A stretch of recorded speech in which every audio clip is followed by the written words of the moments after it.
இன்னைக்கு கொஞ்சம் இன்ட்ரெஸ்டிங்கான வீடியோ தான் உங்கள்கிட்ட காட்ட போறேன். ஒரு முக்கியமான ஒரு ப்ராடக்ட் தான் வாங்கியிருக்கேன். இந்த ப்ராடக்ட்லாம் முக்கியமானதா அப்படின்னு ஆச்சரியப்படுவீங்க. இருந்தாலும் அது ரொம்ப முக்கியம் தான் நமக்கு. ஏன் அப்படிங்கறத இந்த வீடியோல சொல்ல போறேன். வாங்க பார்க்கலாம். அது என்ன ப்ராடக்ட் அப்படின்னா, கிச்சனுக்கு ஆன்டி ஸ்லிப்ல இந்த மேட் வாங்கிட்டேன். இது என்ன பெரிய முக்கியம் அப்படின்னா, இதெல்லாம் ரொம்ப சர்வசாதாரணமா நம்ம எடுத்துக்கவே கூடாது. இந்த மாதிரி டிராயர்ஸ் எல்லாம் பாத்தீங்கன்னா அப்படியே டைரக்டா ஜாமான் வைக்காம இந்த மாதிரி சீட்டை போட்டா இதை மட்டும் எடுத்துட்டு நம்ம வாஷ் பண்ணிக்கலாம். இப்ப இது ரொம்ப பழசானதுனால புதுசா ஷீட்டு வாங்கி அதை தான் இப்ப வந்து போட போறேன். அதுக்கு முன்னாடி டிராயரை நல்லா இது மாதிரி கிளீன் பண்ணிக்கணும். அந்த கேபினெட்லாம், கிச்சன் கேபினெட்டை தான் டிராயர்னு சொல்றேன் நானு.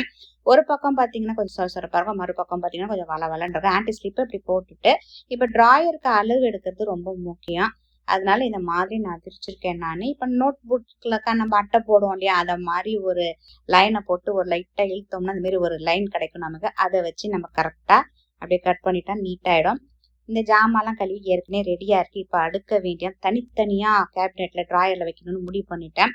அதுல என்னென்ன இருக்கு அப்படின்னு பாத்தீங்கன்னா, சாஸ் பேனு, அதுக்கப்புறம் கஞ்சி போட்டுக்கிறதுக்கு பேனு, எல்லாம் தனித்தனியா ஒரே இதுல வச்சுட்டோம், செட்டா வச்சுட்டோம் அப்படின்னு பாத்தீங்கன்னா ஈஸியா எடுக்கலாம். அது மாதிரி மக்கு, பால் குக்கர் இதெல்லாம் ஒரு ஒரு செக்ஷனா பிரிச்சுட்டேன் நானு. அப்பதான் என் வீட்டுல இருக்கிறவங்க யூஸ் பண்றதுக்கு ஈஸியா இருக்கும்னு.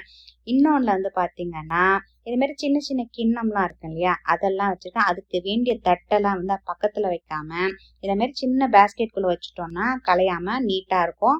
தேவையானதை நம்ம எடுத்துக்கலாம். சட்னிக்கு எல்லாத்துக்கும் வேணும் இல்லையா, அதெல்லாம் இந்த பவுலு எல்லாத்தையும் தூக்கி இந்த பக்கம் வச்சாச்சு. இந்த ப்ளூ கலர் டிமார்ட்ல வாங்கிட்டேன் ரொம்ப வருஷத்துக்கும் முன்னாடி, ஒரு 4 வருஷம் முன்னாடி. அடுத்தது இது ஃபுல்லா பாத்தீங்கன்னா, இப்ப சட்னி எல்லாம் அரைச்சிட்டோம் அப்படின்னா இந்த மாதிரி கிண்ணத்துல போட்டு மூடியோட இருக்கும். இதெல்லாம் அப்படியே செட்டு செட்டா உள்ள பாக்ஸ் இது.